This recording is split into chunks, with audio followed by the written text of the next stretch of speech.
नमस्कार जंटी में स्वागत आपका। मैं हूं योगेंद्र। आप देख रहे हैं हमारी विशेष पेशकश जश्न आज़ादी, और आज़ादी की ये वर्षगांठ सभी को बहुत बहुत मुबारक हो, सभी को बहुत बहुत शुभकामनाएं। हम हर बार कुछ ना कुछ चर्चा करते हैं अलग अलग तबके से। इस बार हमारे साथ स्टूडियो में मौजूद हैं हमारे युवा साथी, जो बताएंगे कि आज़ादी की उनकी नज़र में क्या मायने हैं। तो हम शुरू करते हैं। मैं आपको इंट्रोड्यूस कराता हूं उनसे। एक एक गेस्ट हमारे जो हमारे साथ में जुड़े हुए हैं, उन्हीं से हम मुखातिब होंगे। वो आपको बताएंगे, क्योंकि ये हमारे साथ एक भारत की उस आबादी का एक सैंपल है जो किस तरह से देखता है। और दुनिया में सबसे अगर अधिक आबादी युवाओं की है तो वह भारत में है। इसी वजह से कहा जाता है कि युवा भारत, और किसी भी देश की तस्वीर और तकदीर बदल सकता है युवा। क्योंकि जब भी हम कहते हैं कि बचपन से कोई बच्चा होता है, स्कूल में जो होते हैं उन्हें कहते हैं ये भारत का भविष्य है, तो जाहिर सी बात है कि भारत का वो भविष्य अपनी लकीर खुद खींचता है और तकदीर भी देश की वही तय करता है, बनाता भी है। यही बड़ी वजह है कि हर कोई नई जनरेशन पे फोकस करने की कोशिश कर रहा है, और करना भी चाहिए। कोई पॉलिटिकल नज़रिए से कर रहा है, कोई इस वजह से कि यही भारत का भविष्य है। इसे उत्साहित, ऊर्जावान और हमेशा वो ख्वाब देखने वाला बनाना चाहिए जिसके लिए ईश्वर ने उसे हुनर दिया है। मैं ये इस वजह से कह रहा हूँ कि दुनिया के कई ऐसे मुल्क हैं जिनमें विकासशील और विकसित राष्ट्र भी हैं, जहाँ भारत के युवाओं का डंका है। तो इसमें आप अंदाज़ा लगा सकते हैं कि चाहे वो सर्विस सेक्टर में हो या किसी सेक्टर में हो, शून्य से यानी कि बॉटम से टॉप तक आपको भारत के हुनरबाज मिल जाएंगे जो अपनी स्किल का लोहा दुनिया के सामने मनवाते हैं। तो चलिए हम शुरू करते हैं। हमारे साथ हमारे अतिथि के रूप में मौजूद हैं सारा इस्माइल, हमारे साथ में हैं।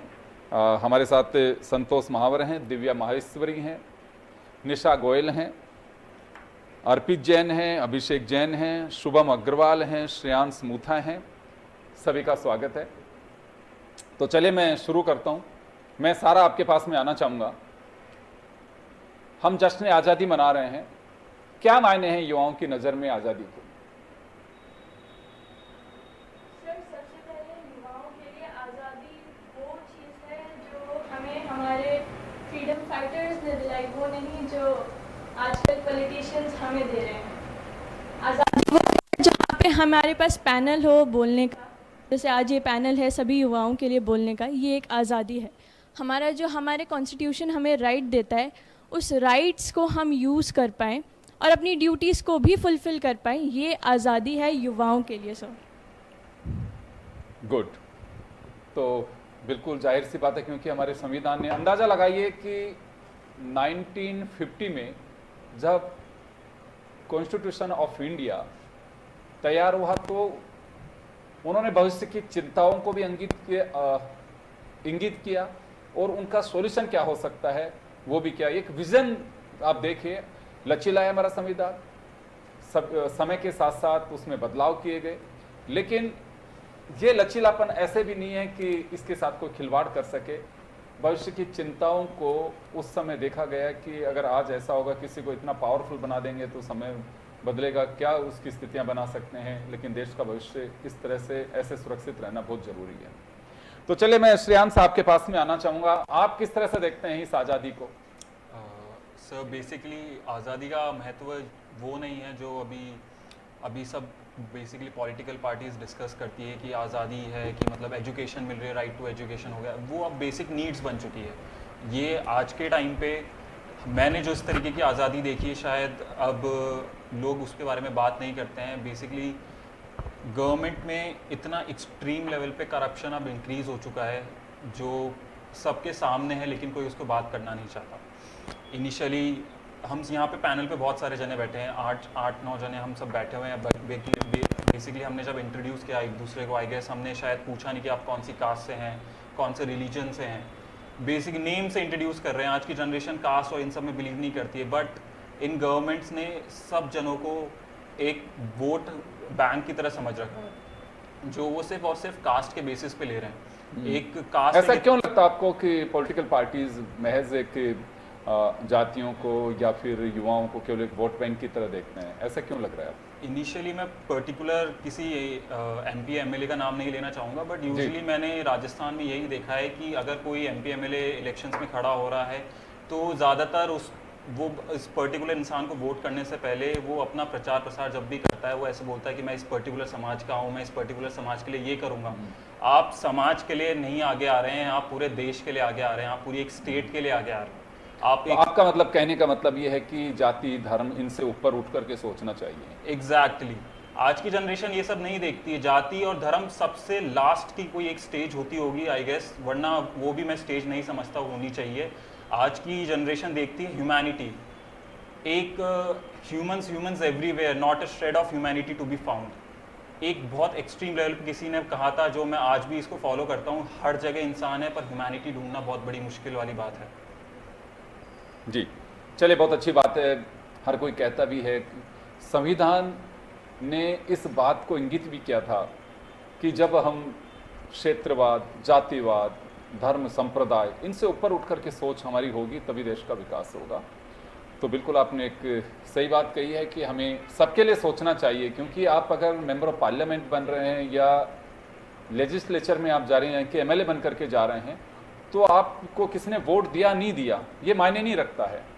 आप जीत करके आए हैं तो उस पूरी आबादी के लिए, उस क्षेत्र की पूरी पॉपुलेशन के लिए, तमाम वोटर्स के लिए आप उसके जनप्रतिनिधि हैं। ये उसकी राइट है, उसका चॉइस है और राइट है कि वो किसको पसंद करता है, किसको नहीं पसंद करता है। और नहीं पसंद है तो नोटा भी है उसके पास में, लेकिन आप उसमें एक वर्ग को साइड करके और ये नहीं सोच सकते हैं कि अच्छा इस गांव ने, इस कस्बे ने, इस मोहल्ले ने मुझे वोट नहीं दिया तो मैं इसका विकास नहीं कराऊंगा। ये सोच नहीं होनी चाहिए। चलिए शुभम, आपके पास में आना चाहूँगा। ये हमारे साथ उस तबके के बच्चे हैं, लॉयर हैं, चार्टेड अकाउंटेंट हैं, जो भविष्य में बनने वाले हैं, एक जर्नलिज्म से जुड़े हुए हैं। तो हमने कोशिश की है कि इस समय जैन जी काफ़ी चर्चाओं में हैं, तो हमारे साथ वही साथी सब बैठे हुए हैं, वो कैसे सोचते हैं, क्या देखते हैं। शुभम, चर्चा होती है साथियों में कि हम जश्न आज़ादी मना रहे हैं या हमारा जो संविधान दिवस मनाते हैं, जिसे हम गणतंत्र दिवस के रूप में जानते हैं, आज़ादी मिली स्वतंत्रता दिवस के रूप में मनाते हैं, तो इन नेशनल फेस्टिवल्स के बारे में कुछ चर्चा होती है साथियों में? यस सर, चर्चा तो होती है, बट कहीं ना कहीं हम आज ये बोलते हैं कि हम आज़ाद हैं, हम अपना जो नेशन है वो ठीक है, बट कहीं ना कहीं आज हम जब बैठते हैं, जब बात करते हैं, जब कहीं ना कहीं रियलाइज ये होता है कि कहीं ना कहीं हम आज भी आज़ाद नहीं हुए हैं। ऐसा क्यों लग रहा है? आज़ाद है, हम सांस आज़ादी की ले रहे हैं, सांस आज़ादी की ले रहे हैं, क्योंकि हमने 1947 में जो हमने आज़ादी दी उसकी ले रहे हैं, बट कहीं ना कहीं आज हम फिर वापस पॉलिटिशियंस के अंदर, गवर्नमेंट के अंदर ऐसे दब चुके हैं कि हम अपनी चॉइसेस को, अपने राइट्स को कहीं ना कहीं बोल नहीं पा रहे हैं। गवर्नमेंट का जो प्रेशर होता है, कई बार हम उन चीज़ों के ऊपर नहीं जा पाते हैं जो आज के जेंजिस है, जो अब आवाज़ उठाने लगे हैं। तो इस कारण आज जो गवर्नमेंट है जो ध्यान दे रही है, नहीं तो ये हो रहा था कि बीच में तो जेंजिस के मतलब ख़त्म ही हो गया कि हम सोच रहे हैं कुछ हो रहा है, कुछ जेंजिस के लिए कुछ हो नहीं रहा है।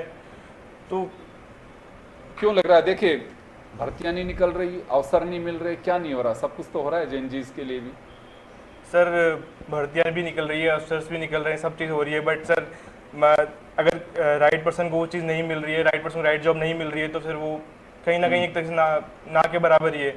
आज करप्शन इतना ज़्यादा हो गया है कि आपको कोई से भी पोस्ट चाहिए, कोई गवर्नमेंट की पोस्ट चाहिए, तो आपको कहीं ना कहीं, सर मैं बोलना नहीं चाहूँगा, बट ये चीज़ कहीं ना कहीं आपको वहाँ पे भी करप्शन मिल जाएगा, वहाँ पे प्रायोरिटी उसको मिल जाएगी जो शायद कोई बड़े जो किसी का बड़े आदमी का बेटा हो या कोई एमएलए का बेटा हो। कहीं ना कहीं आज हम वापस वहाँ पिछड़ जाते हैं, वहीं हम आज़ाद नहीं हो पाते हैं कि जहाँ हम सोच रहे थे कि भाई आज हम आज़ाद है, हम हमारे पढ़ाई करेंगे और कहीं ना कहीं हम अपनी पोस्ट अचीव करेंगे, बट वो पोस्ट अचीव ना होने की जगह वो पोस्ट हमारी किसी और को दे दी जाती है और हमें कहीं ना कहीं उसे ना कुछ कर भी नहीं सकते उस चीज़ का। फिर हम ठीक है भाई, एक कंप्रोमाइज कर लेते हैं, Compromise। किस्मत ही यही लिखा हुआ था किस्मत में। जी। लेकिन आप लोग तो भारत की तकदीर लिखने वाले हैं, आप ये क्यों सोच रहे हैं कि हमारी किस्मत में यही था? आप तो दूसरे की किस्मत देखिए, पिछले काफ़ी समय से और कुछ चीज़ें ऐसी आई भी हैं, गवर्नमेंट ये कहती है कि आप कोई जॉब के पीछे मत दौड़िए, आप लेने वाले नहीं देने वाले बनिए, आप जॉब दीजिए, और ऐसे बहुत सारे उदाहरण भी हैं। फिर एक प्लेटफॉर्म ऐसा सरकार की ओर से कहने में भी कहा जा रहा है और दावा भी है सरकार का कि ऐसा कुछ हो रहा है, तो फिर आप लोगों के मन में ये क्यों भ्रम है कि करप्शन के बिना कुछ नहीं हो सकता? मैं दिव्या से चाहूँगा इसका आंसर। दिव्या, करप्शन के बिना कुछ नहीं हो सकता? ऐसा नहीं है कि करप्शन के बिना कुछ नहीं हो सकता। इनफैक्ट करप्शन सिर्फ एक मनी प्रॉब्लम नहीं है, ये एक मॉरल प्रॉब्लम है। ये हम हर जगह नोटिस कर सकते हैं, सिर्फ पॉलिटिशियंस में नहीं, हम आम लोगों में भी नोटिस कर सकते हैं। हर एक मौका जब किसी को मिलता है करप्ट बनने का, तो अक्सर लोगों से एक्सपेक्ट किया जाता है कि वो उसको यूज़ करेंगे ही। चुनाव में भी देखा जाता है ना? चुनाव में भी देखा जाता है और हमारे नॉर्मल लाइफ में भी देखा जाता है। एक ट्रैफिक सिग्नल पे अगर पुलिस ना हो तो शायद ज़्यादातर लोग ट्रैफिक सिग्नल ब्रेक कर देते हैं। करप्शन एक सिर्फ एक लेवल पे नहीं है, करप्शन नीचे से ऊपर तक हर जगह है। आई थिंक करप्शन को सिर्फ आज किसी भी लेवल पे पॉइंट करने की जगह अगर हम उसको हर लेवल पे एड्रेस करें, right from childhood, right from education, then it might be eradicated. जी, बिल्कुल आपने सही कहा। मैं जो समझ पा रहा हूँ कि हमें ड्यूटीज़ के प्रति भी थोड़ा अवेयर रहने की आवश्यकता है कि हमारी ड्यूटी क्या है। संतोष, बात करप्शन की आ रही है यहाँ पे ना, तो अगर कोई चाहे कि मुझे पैसा देना ही नहीं है, मैं देखती हूँ मेरा काम होगा कि नहीं होगा, तो यह की आज़ादी है कि सामने वाले की ड्यूटी, आपका राइट है कि अगर जो जेन्युइन आपका हक है उसके लिए काम होना चाहिए, तो वहाँ कुछ हर्डल्स हैं जिससे आज़ादी मिलनी चाहिए।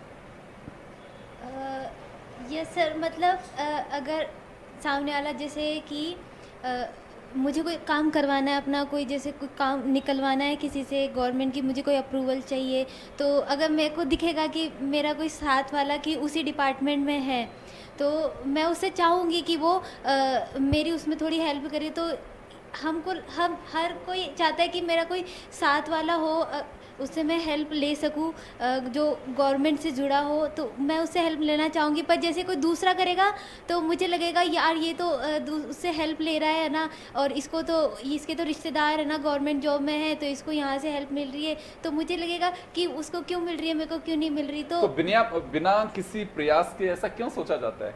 आपने प्रयास ही नहीं किया उस तक पहुँचने का, तो फिर ऐसा क्यों सोच रहे हो? सर प्रयास तो करते हैं पर नहीं हो पाती चीज़ें, कि एक जो आम नागरिक की ज़रूरतें हैं वो पूरी करना चाहता है पर वो नहीं कर पाता बिकॉज करप्शन है। अच्छा, तो जो आपका हक है वो नहीं मिल पा रहा है पूरी तरह से? नहीं मिल पा रहा। क्या होना चाहिए इसके लिए? इसके लिए प्रॉपर जो रूल्स रेगुलेशन बनते हैं तो उसके लिए फॉलो हो, तो प्रॉपर उनके लिए पेनल्टीज़ वगैरह होनी चाहिए, कि इंसान को डर रहना चाहिए कि अगर मैं ऐसा कुछ गलत करूँगा या मैंने कोई रिश्वत ली किसी से, अगर मैं किसी अपने रिश्तेदार के फ़ायदे के लिए कुछ काम कर रहा हूँ, तो डर रहना चाहिए कि हाँ गवर्नमेंट देख रही है, कोई रूल बना हुआ है, तो मुझे डर रहेगा कि मुझे सज़ा हो सकती है, तो मैं उस काम को करने से डरूँगी। तो वो डर होना चाहिए आजकल के जो भी बिल्कुल, डिपार्टमेंट। करप्शन को रोकने के लिए एजेंसीज बनी हुई हैं। गवर्नमेंट ऑफ इंडिया में उसके लिए सीबीआई बनी हुई है, ट्रैप करा सकते हैं। और भी बहुत सारे विजिलेंस है, स्टेट्स में एंटी करप्शन ब्यूरोज बने हुए हैं, लेकिन फिर भी होती है, आए दिन मामले सामने आते हैं, कुछ दब जाते हैं। कहा यह जाता है कि जो पकड़ा गया वो चोर है।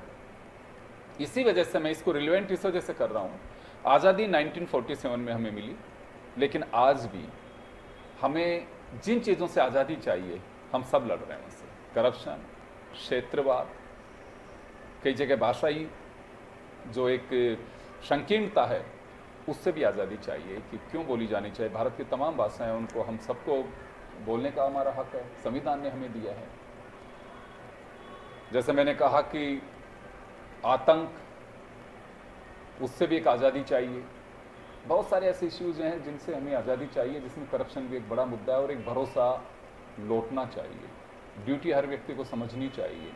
मैं अभिषेक आपके पास में आना चाहूँगा। आज़ादी के पहलू शुरू में जैसे सारा ने कहा और भी सब आपके साथी कह रहे हैं कि ये तो एक इतिहास रहा कि हमें आज़ादी कैसे मिली। हम पढ़ते हैं, याद करते हैं, उनको भुला नहीं सकते उन क्षणों को, चाहे वो चंद्रशेखर आज़ाद रहे हों, भगत सिंह रहो, महात्मा गांधी रहे हों। वो वास्तव में आज़ादी के वो सितारे थे जिनका ऋण ये देश ऐसे नहीं चुका सकता। महज बस इसी को एक हमें एहसास रहना चाहिए कि आज़ादी के अपने मायने हैं। आज़ादी मिली किस कीमत पे, हमें किस बलिदान से मिली, किस कुर्बानी से हमें आज़ादी मिली है, वो भूलना नहीं चाहिए। वो इतिहास के पन्नों पे रहती है, और मुझे लगता है हर कोई जानता भी है कि आज़ादी का पहलू क्या रहा था। तो उस आज़ादी को मेंटेन करना और बनाए रखना भी मुझे लगता है कि हमारी ड्यूटी है। तो अभी जो चर्चा कर रहे हैं, हम मान के चलते हैं कि हर व्यक्ति अपनी ड्यूटी समझे, तो मुझे लगता है कि किसी के भी अधिकारों पर कुठाराघात नहीं होगा। आपके नज़रिए से देखें तो वर्तमान परिप्रेक्ष्य में आज़ादी के क्या मायने हैं? आज़ादी के सबसे पहले मायने आज़ादी जो भी है सुरक्षित है, क्योंकि आज हर तरफ पुलिस है, आर्मी है, वो अपना काम बखूबी कर रही है। तो आज जो भी अपन कहीं भी जा रहे हैं तो अपन को कोई डर नहीं है कि कहीं पर हमारा हमला हो सकता है अपन पे। तो अपन के लिए ये सबसे बड़ा है कि अपन सुरक्षित है। और दूसरी बात, अपन को हर जगह बिजली पानी आज की व्यवस्था लगी है गवर्नमेंट, हर जगह धीरे धीरे बढ़ रहा है। तो इस वजह से इलेक्ट्रिसिटी और वाटर की जो दिक्कत थी वो धीरे धीरे कम होती जा रही है।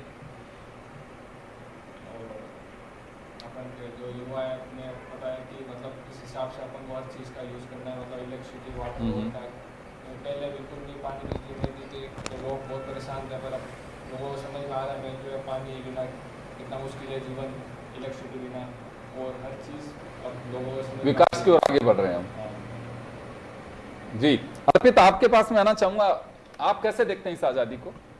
हाँ सर, मेरे हिसाब से आज़ादी हमें मिल तो चुकी है, परंतु हम पूरी तरह आज़ाद नहीं हुए।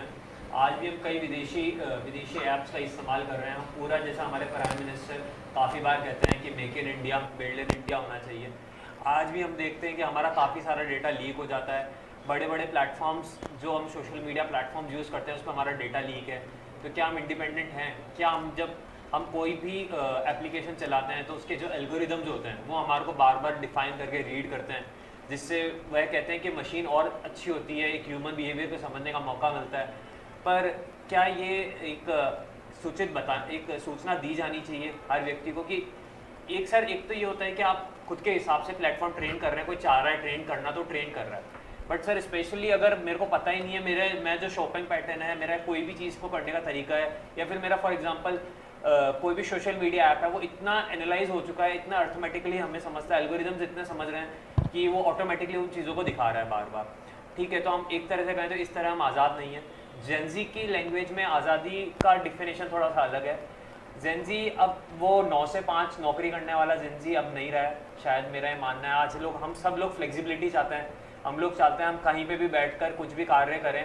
हमारे को ये हमारे पे बाउंडेशन, हमें कार्य करना है उसकी रिस्पॉन्सिबिलिटी होनी चाहिए, बट हम लोग थोड़ी बाउंडेशन की तरफ नहीं है। ऐसा नहीं होना चाहिए। हमें वर्क, आज आप देखिए जैसे इंस्टाग्राम कंटेंट क्रिएटर्स हैं जो अपने बाकी पार्ट टाइम जॉब्स करते हैं, जो गिग वर्कर्स हैं, और तो वो सबका प्लेटफॉर्म ये है कि आपने जो काम दिया है वो हम करें, फ्रीलांसिंग करते हैं जैसे। तो अब उस जो पैटर्न था जो हमारे दादाओं ने हमारे पिताजी और सब जिस पैटर्न में चल रहे थे, अब वो पैटर्न चेंज हो चुका है। अब चीज़ें ऐसे हो चुकी है कि हमें हमारी सुविधा के अनुसार चाहिए। फिर इस चीज़ के हिसाब से जो इंडिपेंडेंस है वो हमारे लिए मतलब करती है। आज जब हम प्रोटेस्ट देखते हैं, इतने सारे प्रोटेस्ट हो रहे हैं, दिल्ली में प्रोटेस्ट होता है, झारखंड में प्रोटेस्ट होता है, उसमें देखा जाता है कि काफ़ी बार पेपर लीक हुआ है, तो मतलब जेनजी जगा हुआ तो है, तो जगा हुआ है, तो इसलिए हमें मालूम है हम आज नहीं तो कल एक बदलाव लेके आएंगे। हम आज नहीं तो कल एक इस श्रेणी में आएंगे, इस पद पे आएंगे कि करप्शन कम से कम हो पाए। आज जितना भी करप्शन हो रहा है, हम कोशिश जेनजी जब आएगा, जब रोल्स लेगा। अर्पित, एक चीज बताइए आप मुझे कि करप्शन केवल बुजुर्ग कर रहे हैं, नई जनरेशन में से नहीं हो रहा? नहीं, करप्शन हो रहा है नई जनरेशन में, मैं बिल्कुल ऐसा डिनाई नहीं करूंगा, पर करप्शन हो रहा है उसका कारण ये नहीं कह सकते कि जेनजी है। नहीं, ये किसने कहा? करप्शन का कारण आप जैसे मतलब आपने जैसे बताया कि जेनजी हैं, जब करप्शन, मैंने ये नहीं कहा कि केवल एल्डर्स जो हैं वही कर रहे हैं कि करप्शन में हर कोई लिप्त होता जा रहा है। हमारी क्योंकि ड्यूटी नहीं समझ पा रहे हैं, इस वजह से करप्शन है। अगर मान लो कि किसी को मृत्यु प्रमाण पत्र या जन्म प्रमाण पत्र बनवाना है, उसकी ड्यूटी है, जो बैठा हुआ है वो उसको रूल्स के अकॉर्डिंग सारे डॉक्यूमेंट्स दे रहा है, फिर बाद में 100 रुपये 50 रुपये क्यों देगा वो? एक तो कोई घर का चला गया और फिर कह रहे हैं कि कल आना परसों आना, फिर पूछा जाता है किसी से भाई क्यों नहीं देना चाह रहे, तो बाहर बैठा व्यक्ति कहेगा, मैं जो समझ पा रहा हूँ आप लोग भी इसको फेस करते होंगे कि ऐसे मिलता है कि यार कुछ तो करो, कुछ तो करो का मतलब समझ में आता है कि 100-200 रुपये आप उसको दिए, क्यों देंगे? वो उसकी ड्यूटी है। और हमारी ड्यूटी है कि हम एक ड्यूटी के साथ साथ अधिकार है कि मेरा राइट है, मैं जो सही तरीके से जो मेरा काम है मैं करवा सकूं। लेकिन आजकल क्या हो गया है कि शॉर्ट मेथड्स जो हैं वो भी लोग अपनाने लग गए, ये भी एक करप्शन का कारण है। आपकी बात बिल्कुल सही है। जो आप जिस पॉइंट पे कह रहे हैं जेनजी, हो सकता है कुछ जेनजी उस पॉइंट ऑफ व्यू में जा रहे हैं। नहीं, जेनजी नहीं है, सभी की बात कर रहा हूँ मैं तो। हाँ, खुद ने अपने सवाल का जवाब दिया है। जैसे कि लोगों की सोच क्या होती है कि काम नहीं हो रहा, प्लीज कुछ कर दीजिए। अब सामने वाले की ड्यूटी है सर। बिल्कुल। जेनजी के अंदर फ़र्क ये है, हम मना नहीं करें कि जेनजी करप्ट नहीं हो सकता, लेकिन जेनजी में फ़र्क ये है कि जेनजी अवेयर है। इस सामने वाले की ड्यूटी है, जेनजी अवेयर है कि उसको अकाउंटेबल ठहरा कभी सके। सवाल करते हैं कि भाई पैसे किस बात के? जी एग्जैक्टली करते हैं आप लोग कभी? हाँ जी बिल्कुल करते हैं। जी, जब ट्रैफिक पुलिस कभी रोकती है ऐसा तभी पुलिस करते हैं। रोकती है तो हम जरूर पूछते हैं सर जी। कि चालान किस बात का काटा जाएगा। अगर हेलमेट होने हेलमेट के बाद। लगा है हाँ। और अगर लाइसेंस है, पोल्यूशन है, मेरे सारे डॉक्यूमेंट्स वेरीफाइड हैं, तो आप किस बेसिस पे चालान काटेंगे? आज जब आप बाइक राइडर्स को देखते हैं जी। तो आप देखते होंगे वो बहुत बखूबी अपने प्रॉपर एविडेंसेस, प्रॉपर डॉक्यूमेंट्स पे बात करते हैं कि मेरी जब बाइक का साइलेंसर सही है, जब वो कंपनी फिटेड ही ऐसा आया है, तो ऐसा क्यों होगा, क्यों चालान भरूं मैं? या फिर इनडायरेक्टली सर मैं एक वो उसका जो मॉडिफाई किया कुछ हाँ, भी वो modification अप्रूव्ड है गवर्नमेंट approved ऑफ है, इंडिया से, उसके बाद ही तो आई रोड इसी पे। वजह से सर वो पॉइंट ऑफ व्यू जो वो कह रहे हैं वो बिल्कुल सही कह तो रहे हैं। पूछते हैं तो क्या कहते हैं वो लोग? तो सर वो लोग कहते हैं कि कुछ दीजिए कुछ, तो हम लोग उनको सिंपल सा चीज पूछते हैं कि किस रिलेशन में चाहिए। तो इससे आजादी चाहिए आपको। हाँ। चले मैं वापस लौटूंगा, हमारे साथ एक गेस्ट हो रहा है, निशा है, लॉयर हैं। निशा, आपके साथी काफी चर्चा कर रहे हैं, खुलकर कर रहे हैं, आप तो एक एडवोकेट भी हैं, भी मतलब बनने वाली हैं, स्टूडेंट है भी, है ना? तो कभी चर्चा होती है कि ये नहीं होना चाहिए, ये होना चाहिए, हम आज़ाद भारत के बासिंदे हैं। सर जिस तरीके से अनएम्प्लॉयमेंट बढ़ रहा है, करप्शन बढ़ रहा है, मेन फोकस होना चाहिए जितने भी स्टूडेंट्स जैसे जिस तरीके से पेपर्स वगैरह कंडक्ट कराए जाते हैं, तो जो पॉलिसीज़ और जो प्रोसीजर होता है पेपर को कंडक्ट करवाने का, एक तो उस प्रोसीजर को हमें बहुत सही डायरेक्शन में करने की नीड है। दूसरा, हम जिस तरीके से अनएम्प्लॉयमेंट की बात कर रहे हैं, डिजिटल प्लेटफॉर्म की बात कर रहे हैं, सोशल मीडिया की बात कर रहे हैं, सोशल मीडिया में जिस तरीके से एल्गोरिदम बनाई गई, जिस तरीके से हम टेक्नोवेशन की बात कर रहे हैं, तो ये नहीं है कि गवर्नमेंट कुछ कर नहीं रही है, गवर्नमेंट कर रही है, बट करप्शन सिर्फ एक जो पॉलिसी मेकर्स हैं, गवर्नमेंट है, उन पे ही बाउंडेबल नहीं है।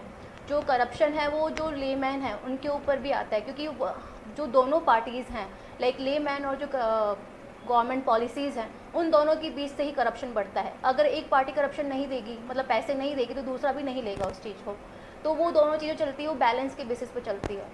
अगर हम बात करें कि जैसे अभी सर ने जैसे बताया कि हम वहाँ पे चालान देने के लिए जाते हैं, चालान होता है तो हम उनसे पूछते हैं कि किस बात के पैसे, अगर हम वहाँ पे पैसे नहीं देंगे तो वो भी चालान नहीं काट पाएंगे, उनको भी वहाँ पे कोई ना कोई, वहाँ पे अगर हम उनसे पूछें कि आपको इसके लिए कोई रिटर्न में हमें कुछ देना पड़ेगा, अगर वो वहाँ पे रिटर्न में देने के लिए मना करते हैं तो हमें वहाँ पे कुछ भी उनको अमाउंट देने की नीड है ही नहीं।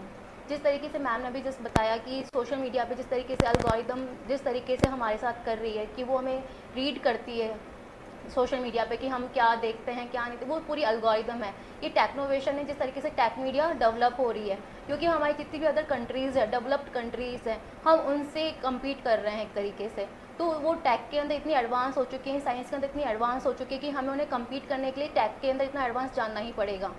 सेकेंडली अगर हम बात करें आज़ादी की, तो आज़ादी हमें मिलनी चाहिए हमारी माइंडसेट से कि हम किस तरीके से चीज़ों को सोचते हैं। लोग सिर्फ कंप्लेंट करते हैं कि ये चीज़ें डेवलप नहीं हो रही है, ये चीज़ कहाँ, जैसे रोड है, अभी जैसे बारिश आ रही है, मानसून है, लेकिन सब जगह से जितने भी रास्ते हैं सब ख़राब हो चुके हैं। सब कंप्लेंट कर रहे हैं कि गवर्नमेंट ने रास्ते नहीं बनवाए हैं, सब कंप्लेंट कर रहे हैं, बट उसका सॉल्यूशन किसी के पास नहीं है। कंप्लेंट करने से मुझे ऐसा लगता है पर्सनली कि कंप्लेंट करने से कुछ नहीं होता, हमें आगे आना पड़ेगा उस चीज़ के लिए, और हमें खुद को भी हम सिर्फ एक गवर्नमेंट के ऊपर नहीं चल सकते कि गवर्नमेंट ही करेगी, हमें हमारी खुद की मॉरल ड्यूटीज़ को भी समझना चाहिए और उस अकॉर्डिंग वही है, सड़कें टूटने का गलियों में ये सबसे बड़ा कारण यही है। नालियां बनी हुई हैं, सब चौक है, हर कोई अपने आगे रैंप बना देता है, लेकिन उसके नीचे से नाले नहीं निकालता। अगर पानी भी वहाँ भर रहा है तो कोई ये नहीं देखता है कि पानी भर रहा है तो सड़कें टूटेंगी। खैर चलिए, बिल्कुल आप सही दिशा में जा रहे हैं और बहुत खुल करके चर्चा कर रहे हैं। एक छोटे से ब्रेक के लिए रुकेंगे, ब्रेक के बाद वापस लौटेंगे। बने रहिए आप जश्न आज़ादी के साथ।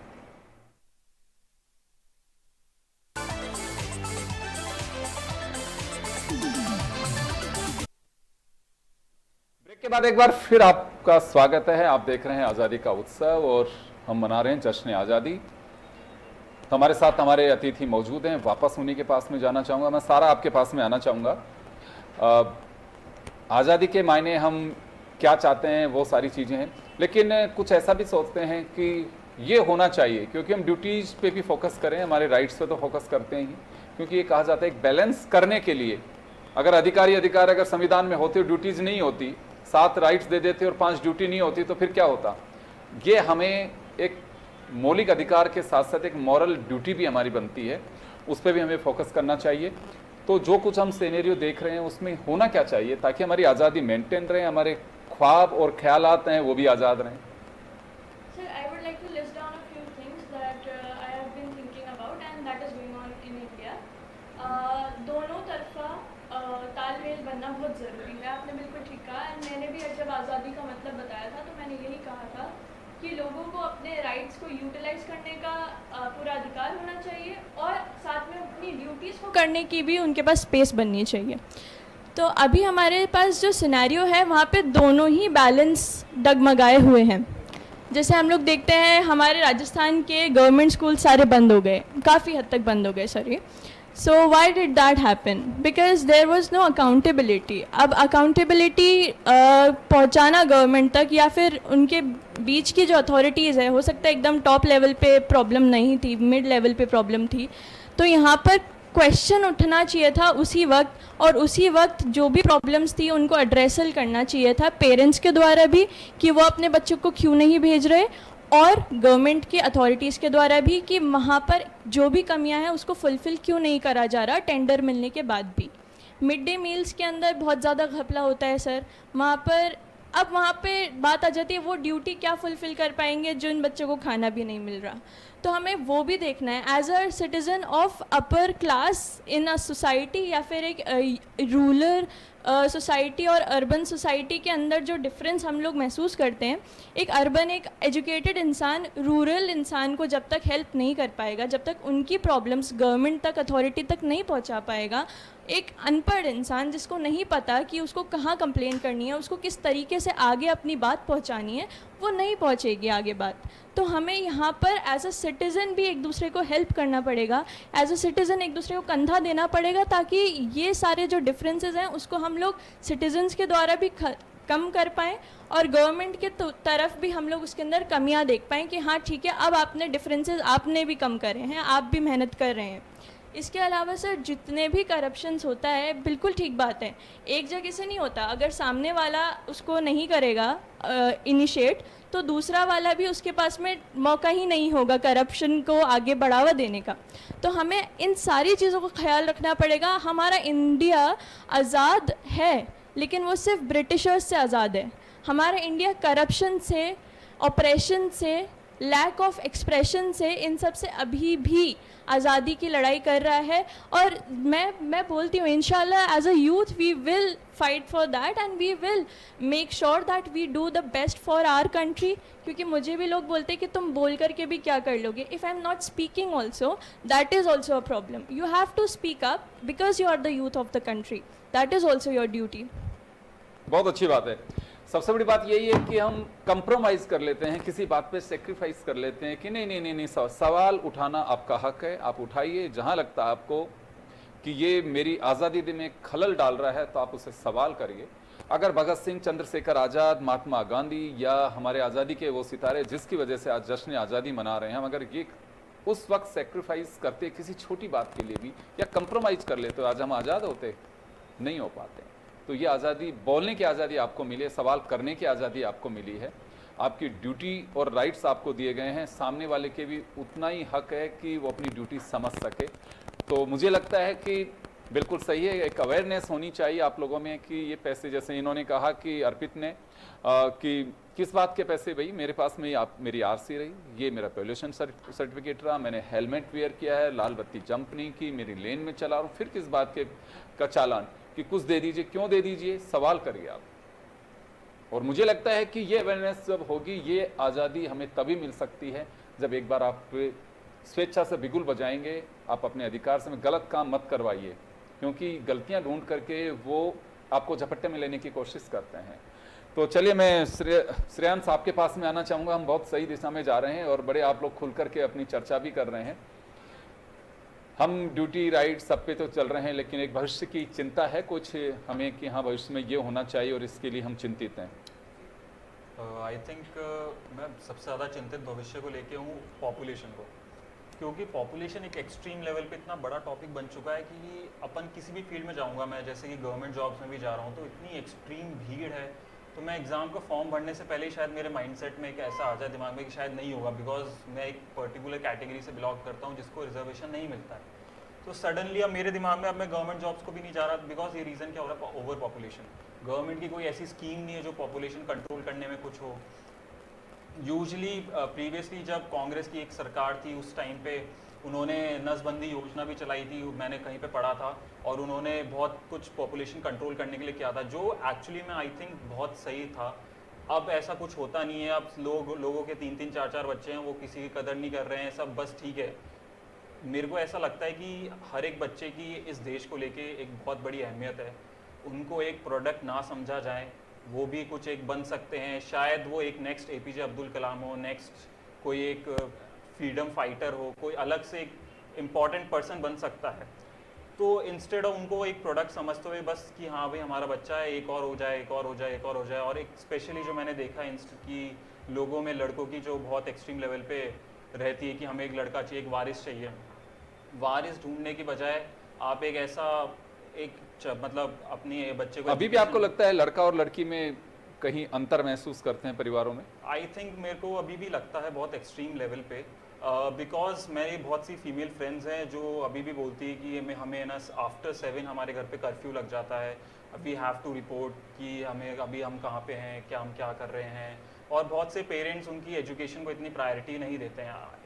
एजुकेशन में उनको ये मालूम है आफ्टर 12th बस एक बैचलर्स हो जाए, फिर उनके शादी के रिश्ते देखना चालू कर जाते हैं। तो मेरी बहुत से फ्रेंड्स हैं जो अभी उनकी शादी हो भी चुकी है, और मैं सरप्राइज हूँ कि उन्होंने इस लाइफ को एक्सेप्ट कर लिया। इनिशियली कोई भी रीजन रहा हो, फैमिली प्रेशर, बचने के लिए आपने क्या किया, लेकिन आप कैसे बचे? मेरे फैमिली ने अभी तक मुझे प्रेशराइज वगैरह ऐसा कुछ किया नहीं है जी। मुझे ऐसा लगता है कि शायद मैं ब्लेस्ड हूँ इस चीज़ को लेके कि मेरे पेरेंट्स ऐसा सोचते हैं कि भाई एजुकेशन इंपॉर्टेंट है, और मेरी एजुकेशन भी सपोर्ट करते हैं इनिशियली।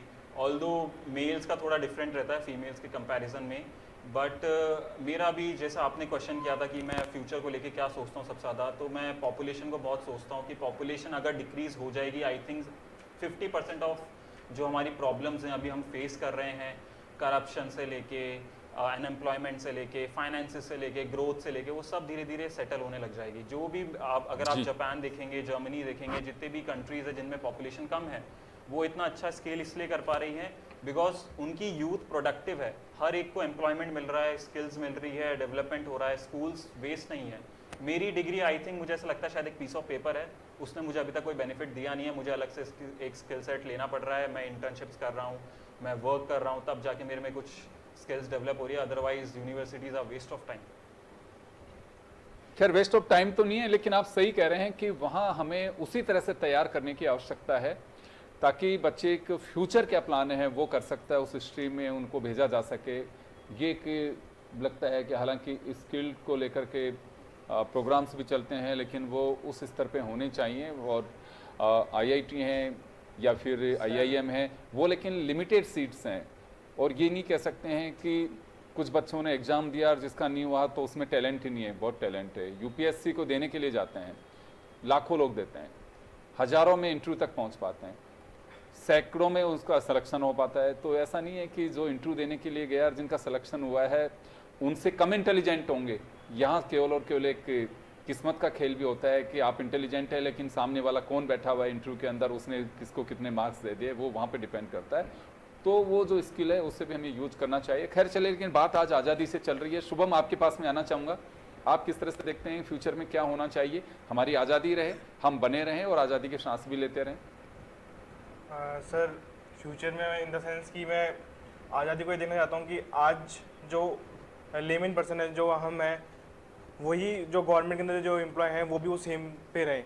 जैसे कि अभी कुछ दिन पहले मेरा ट्रेंड भी चला था एक अच्छे से कि क्या MP MLA या गवर्नमेंट के जो बच्चे होते हैं, गवर्नमेंट के उनके जो ऑफिसर्स के जो बच्चे होते हैं, क्या वो गवर्नमेंट स्कूल्स को प्रेफर क्यों नहीं करते हैं? क्या गवर्नमेंट स्कूल सही नहीं है? वो तो बोलते हैं कि हमने इतना फैसिलिटीज़ दे रखी है, बढ़िया टीचर्स दे रखे हैं, गवर्नमेंट टीचर वहाँ पे अपॉइंट होते हैं, बहुत मतलब गवर्नमेंट टीचर जो अपॉइंट होते हैं वो बहुत पेपर वगैरह क्लियर करके देने अपॉइंटेड। तो वहाँ पे फिर जो MLA MP है, जो और भी गवर्नमेंट ऑफिसर्स के बच्चे हैं, वो वहाँ पे क्यों नहीं जाते हैं? क्या वहाँ पे फैसिलिटीज़ नहीं है? क्या टीचर्स अच्छे नहीं है? क्या पढ़ाई नहीं हो रही है?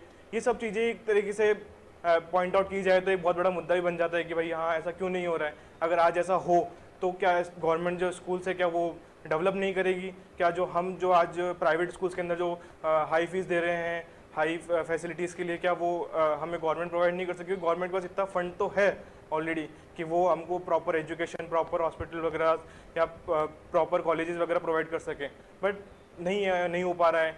कहीं ना कहीं आज जो हम हैं, जेनजीज वगैरह जो हैं, उनको पॉलिटिक्स के अंदर आने का मौका भी नहीं दिया जा रहा है कि कोई चाहता है कि पॉलिटिक्स में आ जाए इजीली, तो वो भी नहीं हो पाता क्योंकि हमारे पास ऐसा इतना कोई फंड नहीं होता है कि हम वोट स्टार्ट होने से पहले डिस्ट्रीब्यूट कर सके कि हमको वोट दीजिए, आप 2000 रुपये ले लीजिए, हम आपको 2000 रुपये देंगे, आप हमें वोट दीजिए। जेन जी पास इतना मौका भी नहीं है। हमारे कई युवा हैं जो ट्राई कर भी रहे हैं कि हम जो हमारा अभी बंद हो रखा है चुनाव वगैरह का, उसको स्टार्ट करें वापस और हमको मौका मिले, हम वहाँ पे जाके हमारी जो चीज़ें हैं वो बताएं। क्योंकि सर हमारे पेरेंट्स भी आज उस चीज़ को सोचते हैं कि भाई जैसे मैं हूँ, आज पहले होता था कि 7-8 बजे बाद बाहर नहीं जाना है, अब ये हो चुका है, हमारे पेरेंट्स को भी पता है कि हाँ 12 बजे तक 11 बजे तक, जैसे वो भी इस चीज़ को अडॉप्ट कर चुके हैं, चेंजेस कर चुके हैं। तो वाई गवर्नमेंट के अंदर वाई अभी तक वो पहले वाले लोग ही हैं, क्यों नए लोगों को इंट्रोड्यूस नहीं कर रहे हैं, नए लोगों को मौका नहीं दे रहे हैं? उनको मौका देंगे तो वो अपने कहीं ना कहीं सर जेन जी जब आएगा पॉलिटिक्स के अंदर तो कुछ ना कुछ एक बार के लिए नया जरूर करेगा, चाहे वो सोच से करे चाहे कुछ बोल के करे, लेकिन वो एक चेंज जरूर लेके आएगा। जी बिल्कुल, बदलाव तो आना भी चाहिए। खैर लेकिन रोका किसने है कि यूथ चुनाव लड़े, उनके कई सारे प्लेटफॉर्म में इंडिपेंडेंट भी लड़ सकते हैं और बहुत सारे लोग लड़ते हैं, जीत भी जाते हैं। हाँ, लेकिन ये बात है कि पॉलिटिकल पार्टीज का अपना एक सेट वोट बैंक है, एक परसेंटेज में कितना वोट तो उसको मिल ही जाता है। उस नाते जगह शायद हो सकता है इंडिपेंडेंस को ज़्यादा नहीं मिल पाती होगी। अभिषेक, आप कैसे देखते हैं क्या होना चाहिए और किस जगह पे हैं? जो चल रहा है सब कुछ ठीक है? जैसे मेरे हिसाब से ये है कि जैसे अभी चल रहा है उस हिसाब से तो सही है, बट थोड़ा सा अपन उन्नति की तरफ जाना चाहिए, क्योंकि आज भी हमारे देश में कई लोग हैं जो भूखे सो रहे हैं।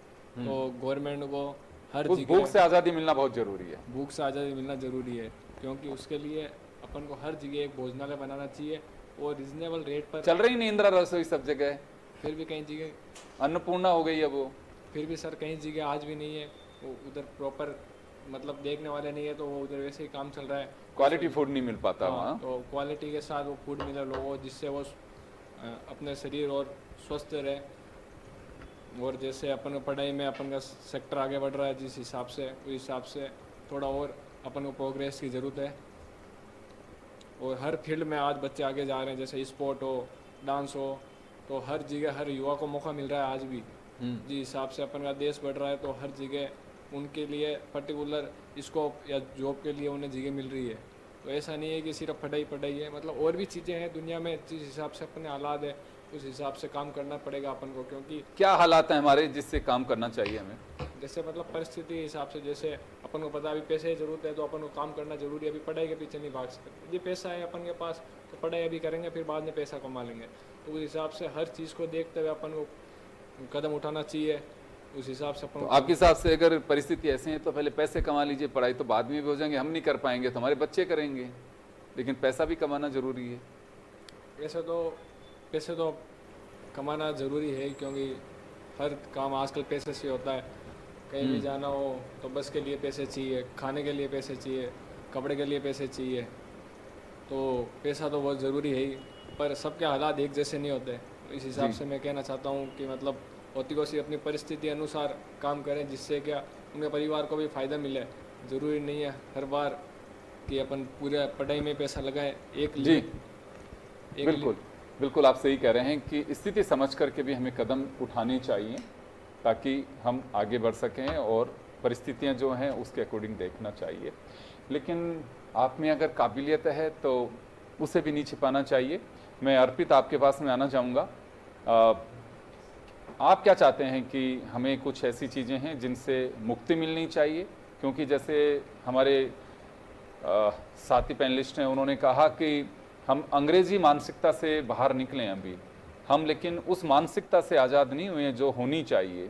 और जैसा भी इन्होंने कहा कि लोग भूखे सो रहे हैं, वाकई बहुत सारी स्थिति आज भी गरीबी रेखा के नीचे बहुत सारे लोग हैं, और गरीबी रेखा के नीचे जो लोग हैं चले उनको गवर्नमेंट फूड चेन या जिसके भी माध्यम से अपना वो देती है उन्हें राशन, लेकिन केवल राशन से ही काम नहीं चलता। बहुत सारे लोग ऐसे हैं कि जो वाकई चौराहे पे ज़िंदगी निकाल देते हैं, सोते हैं, वो कुछ नहीं मिल पाता है। हालांकि भारत में अगर ये बात भी तय मान के चले, चाहे ढानी हो, गांव हो, शहर हो, किसी को पता चलता है कि भूखा सो रहा है, 3 दिन से खाना नहीं खाया, तो मुझे नहीं लगता है कि कोई उसमें से खाना नहीं देगा।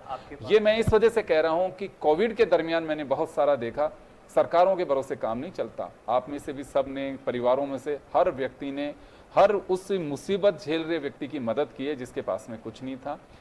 वो अपना सफ़र कोसों दूर से तय करता हुआ आ रहा था और जा रहा था, उन्हें खाना भी उपलब्ध कराया, लोग जो मदद कर सकते की उन्होंने। तो ये तो भारत के डीएनए में है कि हेल्प कैसे कर सकते हैं और परिस्थितियों से बाहर कैसे निकल सकते हैं। लेकिन मैं आपके पास में आना चाहूँगा कि कुछ ऐसी चीज़ें हैं जिससे मुक्ति भी पाएँ और हमारी आज़ादी भी बरकरार रहे। सर मेरा पॉइंट ऑफ व्यू थोड़ा सा सिंपल रहेगा। जैसे कि अभी मैं एक चार्टर्ड अकाउंटेंसी कोर्स परस्यू कर रहा हूँ एंड उसके अंतर्गत काम कर रहा हूँ, तो मुझे एक चीज़ देखने को मिलती है सर कि मेरे काफ़ी सारे जो फ्रेंड्स हैं, फेलो फ्रेंड्स हैं, साथी हैं, वो कुछ यूपीएससी के एग्ज़ाम्स, कुछ गवर्नमेंट एग्ज़ाम्स देते हैं, जैसे कि आपने भी चर्चा में बताया सर। उसके अंतर्गत ये रहता है कि इंडिपेंडेंस तो हमें मिल गई है सर, बट कुछ जगह हम इंडिपेंडेंट नहीं हुए। आज मैं एक नॉन प्रिविलेज क्लास से बिलोंग करता हूँ, जिसके अंदर हमें कास्ट का बेनिफिट ऐसा कुछ नहीं है।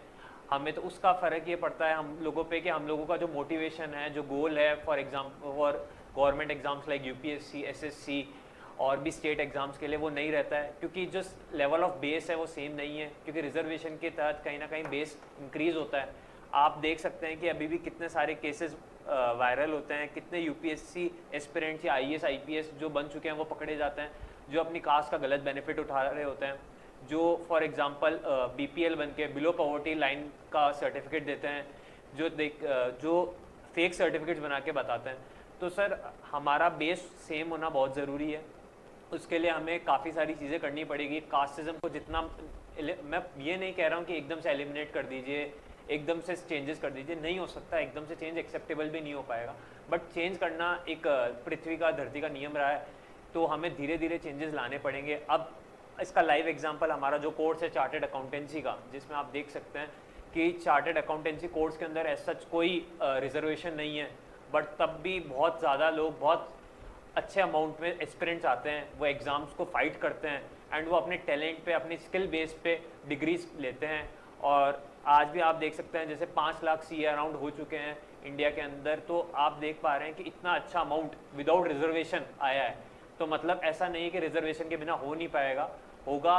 इंस्टीट्यूट ऑफ चार्टर्ड अकाउंटेंसी ने करके देखा है, उनसे हुआ भी है, और हमें काफ़ी हद तक हमें अब जैसे इक्वालिटी की बात आती है, जेंडर इक्वालिटी, तो सर इक्वालिटी मेरा ये मानना है कि जैसे आज के जो एनवायरनमेंट है, आज की जो स्थिति है, जो आज की सोशल कंडीशंस हैं सोसाइटी की, उसका धीरे धीरे माइंडसेट चेंज करना बहुत ज़्यादा ज़रूरी है। लड़की को पहले घर वाले, देश, ये सब तो ठीक है, पर पहले खुद को हमें गर्ल्स को इक्वली ट्रीट करना पड़ेगा, उनको उनकी स्पेस देनी पड़ेगी, उनकी बात माननी पड़ेगी, क्योंकि हम हैं तो देश है, देश हमसे ही देश बनता है। जिस हिसाब की सोच, जिस हिसाब का विचार हम रखेंगे, उस हिसाब से ही आगे होगा। और धीरे धीरे मैं मानता हूँ सर, मेरी सकारात्मक सोच है इस कारण से कि पॉजिटिवली चेंज आएगा ही। आज मेरे घर पे भी, जब मेरे भी एक सिस्टर है एंड हम दोनों को सेम चीज़ ही बोली जाती है, अगर फॉर एग्जांपल उससे 7 बजे आने का बोला है तो मुझे भी 7 बजे ही आने का बोला जाएगा, ताकि वो सोशल बैलेंस बना रहे। उसके दिमाग में ये प्रकृति नहीं है कि मुझे ही क्यों बोला गया 7 बजे आने का, मैं ही क्यों जल्दी आऊँ, भैया तो 12 बजे तक ही आते हैं। नहीं सर, अगर लड़की के लिए जो सीमा है वो लड़के के लिए भी धीरे धीरे बनाएंगे तो अपने आप सीमाएं दोनों की खुलती जाएंगी और आराम से धीरे धीरे फ्रीडम आता जाएगा। इस सोच से हमें आज़ादी की आवश्यकता है। आपने बिल्कुल सही कहा। तो चलिए हमारे साथ जो बच्चे हैं उनसे भी बात करें। संतोष, ऐसी कोई आज़ादी की आवश्यकता है? जैसे अभी अर्पित कह रहे हैं कि सोच में आज़ादी की भी ज़रूरत है।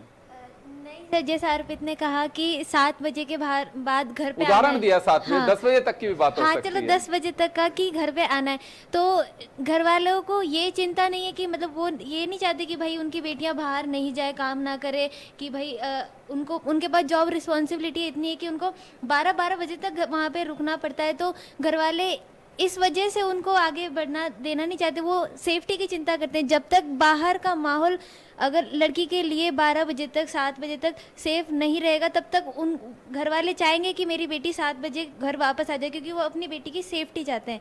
जब बाहर का माहौल 7 बजे तक, 12 बजे तक घूमने वाला हो जाएगा कि 12 बजे तक भी अगर लड़की बाहर रहेगी तो कोई भी उसको कुछ करने वाला नहीं है, तो घर वाले भी उनको बाहर जाने देंगे। तो ऐसा नहीं है कि अभी उनको जिस तरह की घटनाएं, इनसिक्योरिटी एक जो है वो उसकी वजह से, अदरवाइज तो हमारे मतलब चिंता की बात नहीं। वो पढ़ा आपने, बूंदेलो हरबोलो के मुख से हमने सुनी कहानी थी, खूब लड़ी मर्दानी वो तो झांसी वाली रानी थी। तो उस देश के बासिंदे हैं, वही बच्चियां हैं। हर कोई झांसी की रानी है, लेकिन अवसर मिलना चाहिए। तलवार चलाने की आवश्यकता नहीं, अभी आप कलम से भी काम चला सकते हैं देश के विकास में। तो ये बात सही है कि पेरेंट्स की वो चिंता है कि घटनाएं जिस तरह की हो रही हैं कि बेवजह बाहर मत निकलिए, रात को मत निकलिए। हमें इस सोच से भी आज़ादी की आवश्यकता है। कुछ चीज़ें हैं जो वाकई बहुत ज़रूरी हैं। दिव्या, आपके पास में आना चाहूँगा। तो आज़ादी आपकी नज़र से और कहाँ मेंटेन करने की आवश्यकता है? अलग अलग चीज़ें बता रहे हैं। कोई कह रहे हैं कि जॉब्स में इक्वलिटी होनी चाहिए, कोई कहते हैं कि सोच बदलने की भी आज़ादी होनी चाहिए, कि एक सोच अगर इस तरह की रखेंगे। कहने को तो ये कहते हैं कि नारी तू नारायणी, ये देवी रूप है, शक्ति रूप हैं, और नज़रें और जो नज़रिया है वो बदल नहीं पा रहे हैं। आए दिन छोटी छोटी बच्चियों के साथ घटनाएँ, अभी जैसे हम बात कर रहे हैं कि बच्चियों के प्रति जो चिंता है उसका सबसे बड़ा कारण है कि घर वालों को डर लगता है कि सिक्योरिटी एक बड़ी बात है। तो हमें कुछ ऐसी और चीज़ें हैं कि जिन पे फोकस करने की ज़रूरत है। अगर हम इन चीज़ों को थोड़ा ध्यान में लेके सोचें तो आई थिंक नज़रिया से सबसे पहले यही बदलने की ज़रूरत है कि जब भी कुछ ऐसा हम बात करते हैं कि सेफ़ नहीं है एनवायरनमेंट या लड़कियों के लिए सेफ़ नहीं है, तो हम हमेशा विक्टिम्स की तरफ इतना ज़्यादा फोकस्ड क्यों रहते हैं? हमें उन लोगों को समझाने की भी ज़रूरत है जो शायद उस ग्रुप में है जिनकी वजह से ये सब अनसेफ हो रहा है। आई थिंक समझाने के बहुत सारे तरीके संविधान में भी दिए हुए हैं। यस, वो भी स्ट्रॉन्ग करना ज़रूरी है। आई बिलीव कि जब हम कहते हैं कि हम आज़ाद नहीं हैं तो हम इस सिस्टम से आज़ाद नहीं हैं।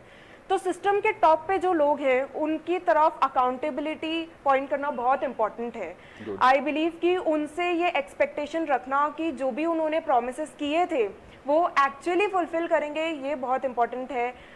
हमें ये समझना बहुत इम्पॉर्टेंट है कि जब वोटिंग पावर हमारे हाथ में है तो हमारे हाथ में बहुत ज़्यादा पावर है। हम डिसाइड करते हैं कि गवर्नमेंट कैसे वर्क करेगी, हम डिसाइड करते हैं कि उनका फोकस कहाँ होना चाहिए। जहाँ फोकस हमारा होगा वहीं फोकस गवर्नमेंट का होगा। तो सबसे पहले हमें डिसाइड करना इम्पोर्टेंट है कि हमारे लिए सबसे ज़रूरी क्या है। तो आई थिंक आज़ादी सबसे पहले इस चीज़ में भी चाहिए कि हम ये ट्रिवियल मैटर से उठ के उन चीज़ों पे फोकस करें जो हमारे देश के लिए बहुत इम्पोर्टेंट है। बिल्कुल, देश के लिए तो सारी बातें हो रही हैं। तो चलिए निशा, आपके पास में भी आना चाहूँगा मैं। सब अपने अपने ओपिनियंस दे रहे हैं कि हाँ ये होना चाहिए, वो होना चाहिए। आपका क्या मानना है? क्योंकि देश आज़ाद रहेगा, हम आज़ाद रहेंगे। सर जैसे सब बात कर रहे हैं हर चीज़ की, मैं बात करना चाहूँगी वुमेन सेफ्टी की। कि सबसे पहले अगर हमें आज़ादी चाहिए आगे, तो जो माइंडसेट है लाइक लोगों का, जिस तरीके से चाइल्ड क्राइम बढ़ रहे हैं, चाइल्ड लेबर बढ़ रहा है, और जिस तरीके से बच्चे, जो छोटे बच्चे भी रिसेंटली इतने इंसिडेंट्स हो रहे हैं, जो 5 साल से कम एज की बच्ची हैं, उनके संग भी कुछ क्राइम हैपन्स हो रहे हैं, मतलब क्राइम इंसिडेंट्स हो रहे हैं इस तरीके के। तो मैं ये कहना चाहूँगी कि जितने भी क्राइम्स हो रहे हैं, जितने भी इंसिडेंट्स हो रहे हैं, वो इसमें से लोग बोलते हैं कि एक आपके जो कपड़े आपने पहन रखे हैं उस वजह से हो रहे हैं। तो इस सोच में भी थोड़े चेंजेस आने चाहिए। जैसे दिल्ली के अंदर 70 ईयर जो एज की लेडी हैं, उनके संग भी रेप हो जाता है। अभी रिसेंटली 1.5 साल की बच्ची है, 6 महीने की बच्ची है, उसके साथ भी रेप हो रहा है। तो इसके पीछे किस तरह का माइंडसेट होगा? तो हमें इस तरह की, जो हम बात कर रहे हैं कि हमें आज़ादी चाहिए, तो हमें लोगों की उस मानसिकता से आज़ादी चाहिए जो ये सोचते हैं कि हमें, जो फ़र्क ही नहीं कर पाते 6 महीने की बच्ची में और 70 साल की औरत के अंदर। तो उनको पहले तो फ़र्क करना आना चाहिए। जैसे गवर्नमेंट ने कई सारे एक्ट बना रखे हैं, पॉक्सो बना रखा है, पॉश एक्ट बना रखा है, बट एक्ट भी तभी फुलफ़िल हो पाएंगे, तभी एग्जीक्यूट हो पाएंगे जब हम जो नॉर्मल ले मैन है वो उन चीज़ों को समझ पाए। कई बार जब क्राइम होते हैं तो लोग आवाज़ ही नहीं उठाते हैं, वो जो रिपोर्ट ही नहीं कराते उन इंसिडेंट्स की। उनको लगता है कि सोसाइटी के अंदर हमारा नाम ख़राब होगा। बट अगर हम उस सोच से बाहर नहीं निकल पाएंगे तो हम एक बच्चों को सेफ़ एनवायरनमेंट भी नहीं दे पाएंगे। अगर हम बात कर रहे हैं नाइट सेफ्टी की, तो ऐसा नहीं है कि पेरेंट्स, ये बात फैक्चुअल, मतलब ये बात है ऐसी कि जो पेरेंट्स हैं वो सिर्फ सेफ्टी को लेके कंसर्न है। अगर सेफ्टी रहेगी तो पेरेंट्स को कोई इशू नहीं है कि बच्ची लेट नाइट रात को बाहर रह रही है, काम कर रही है या नहीं कर रही है। सिर्फ यहाँ पे जो पेरेंट्स के लिए मेन कंसर्न आता है वो सेफ्टी का आता है। अगर बच्चों को वहाँ पे सेफ एनवायरनमेंट मिलेगा बाहर, जिस तरीके से क्राइम हो रहे हैं वो कम होंगे, और जिस तरीके से गवर्नमेंट इनके ऊपर और भी ज़्यादा स्ट्रांगली स्ट्रिक्टली एक्शन लेगी, तो आगे इस तरीके के इंसिडेंट्स और क्राइम्स हैं वो नहीं होंगे। तो मैं ये कहना चाहूँगी कि जिस तरीके का माइंडसेट है, हमें उससे आज़ादी चाहिए, और हमें हमारी जो मॉरल ड्यूटीज़ हैं हमें उसे फॉलो करना चाहिए। हमें सिर्फ कंप्लेंट्स नहीं करनी है, हमें उसके लिए आगे खुद को आना पड़ेगा और चीज़ों में चेंजेस लाने पड़ेंगे। हम सिर्फ कंप्लेंट करते रहेंगे तो कंप्लेंट करने से चीज़ें चेंजेस नहीं आएंगे। चेंजेस जब आएंगे जब हम खुद चेंज लाना चाहेंगे। उसके लिए हमें खुद को आवाज़ उठानी पड़ेगी। हम लोगों पे रिलाई नहीं कर सकते कि हमारे लिए कोई और आगे कदम उठाएगा। हमें खुद जाकर उस चीज़ के लिए, जो इंसिडेंट हो रहा है उसके लिए रिपोर्ट हमें खुद करनी है, सारी चीज़ें हमें खुद करनी पड़ेगी। तो हम सेफ होंगे तो हमारा जो आगे फ्यूचर है वो भी सेफ रहेगा। बिल्कुल सही कहा आपने कि खुद बदलो, जग बदलेगा, यानी कि खुद को बदलने की आवश्यकता है। मैं कुछ करंट इश्यूज हैं जिससे वाकई हमारे सामने चुनौतियां हैं और उससे आज़ादी पाना बहुत ज़रूरी है। आज नशे की खेप जिस तरह से आ रही है, नशा एक हमारे समाज में जिस तरह से घर कर रहा है, सरकारें अपनी ओर से कोशिश करती हैं, लेकिन गली गली, मोहल्ले मोहल्ले जिस तरह की स्थितियां बन रही है, उसके आड़ में जो अपराध हो रहा हमारे सामने बहुत बड़ी चुनौती है, जो हमारी कहीं न कहीं आज़ादी पे दाग लगा रही है। उसकी वजह है कि युवाओं में नशे की लत जो है वो हमारी आज़ादी को उस नज़र से धूमिल कर रही है। हमारे सामने साइबर क्राइम एक बड़ी चुनौती है, जिससे किसी न किसी का परिचित जरूर उसके चपेट में आए हैं, उससे बाहर निकलना बहुत ज़रूरत है। पर्यावरण एक बहुत बड़ी चुनौती है, उससे आज़ादी पाना बहुत ज़रूरी है, क्योंकि आज एल्निनो इफेक्ट, कहीं पे बारिश आती है, कहीं नहीं आती है, एक बिल्डिंग में आती है, दूसरी में नहीं आती है, गड़गड़ाहट कम सुनाई देती है, बिजली चमकना कम हो गई है, वो जुगनू दिन ही दिखाई देते हैं। ये सब उसी की वजह से हैं जिस पे दुनिया चिंतित है, लेकिन करना कोई नहीं चाहता है। और सबसे बड़ी अगर परेशानी है तो कहने को तो विकसित राष्ट्र हैं, लेकिन उनका विकास भी सबसे ज़्यादा पर्यावरण का दोहन कर रहा है, जिससे प्रदूषित हो रहा है। तो कुछ ऐसी चीज़ें हैं जो आज़ादी के साथ में हम जोड़ रहे हैं। आज़ादी वो चैप्टर है जिसके साथ नए पन्ने जुड़ते चले जाते हैं, नए अध्याय जुड़ते चले जाते हैं, और वो समय के साथ समसामयिक को चिंताएं और चुनौतियां हैं, उससे बाहर निकलना ही आपका हुनर है। वही आपकी आज़ादी को मजबूत करता है। आपके इरादे मजबूत हैं तो निश्चित रूप से हमारी आज़ादी मजबूत है। आज हम, सही कहा हमारे साथियों ने जो बैठे हुए हैं, कि हम इंटरनल और बॉर्डर सिक्योरिटी जो हमारी बाह्य ताकतों से, आज हमारी सेना है, हमारे जवान हैं, हमारे मनसूबे हैं, उन्हीं की वजह से मजबूत हैं। लेकिन हाँ, कई बार कुछ ऐसी स्थितियां भी बनती हैं, इंटरनल ही देश को कमज़ोर करने की कोशिश की जाती हैं, वो भी हमारे सामने चुनौती हैं। उनसे भी आज़ादी पाना और हमारे आज़ादी को मेंटेन रखना बहुत ज़रूरी है। तो चलिए, आप सभी को इस पावन पर्व की बहुत बहुत शुभकामनाएँ, और सभी को जय हिंद, भारत माता की जय। दीजिए इजाज़त, नमस्कार।